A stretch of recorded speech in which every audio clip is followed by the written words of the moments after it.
Hello guys. So 7 day challenge 11 October to 17 October के series में हम अपने यूनिट कंपैरेटिव पॉलिटिक्स को कवर कर रहे हैं। और इस सीरीज में हमने अभी तक क्या क्या कर लिया, एक बार मैं इसको डिस्कस कर लेती हूँ। राइट, सो हमने कंसेप्ट कवर कर लिया कंसेप्ट। मैं लेक्चर्स के थ्रू कंसेप्ट आपको डिलीवर कर चुकी हूँ। मैं डेटाज आपको शेयर कर चुकी हूँ। जो भी फैक्चुअल क्वेश्चन आते हैं वो मैं पोस्ट कर चुकी हूँ अपने वाई चैनल पर। एंड मोस्ट इम्पॉर्टेंट यहाँ पर कुछ छूट रहा है, हम उसको कवर कर लेते हैं। ठीक है, सो छूट क्या रहा है? तो छूट रहा है कि यदि आपसे ये क्वेश्चन पूछ दिया जाए कि कंपैरेटिव पॉलिटिक्स के बारे में हमने बहुत कुछ पढ़ लिया, राइट, बट इस कंपैरेटिव पॉलिटिक्स के अंदर पॉलिटिकल कल्चर के बारे में हमने बहुत कुछ जान लिया, सीख लिया, समझ लिया।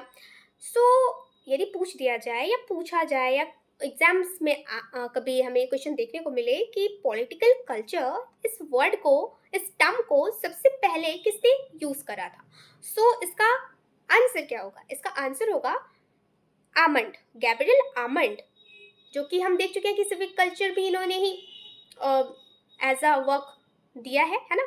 अपने वर्क सिविक कल्चर इन्होंने 1963 में दिया है। सो पॉलिटिकल कल्चर इस टर्म को सबसे पहले यूज करने वाले आमंड है, राइट।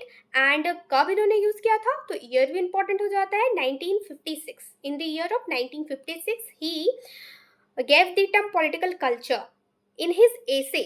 और उनके एसे का नाम क्या था? इट इज ऑल्सो इम्पॉर्टेंट कि comparative political system। so his essay name is comparative political system in the year of 1956 he used the term political culture।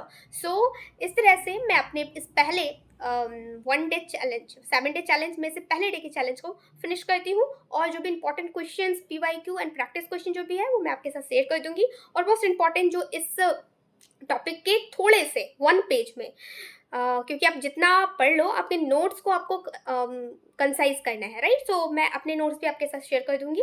सो मेरे साथ इस 7 डे के चैलेंज में आप जुड़े रहिए एंड ऑल द बेस्ट।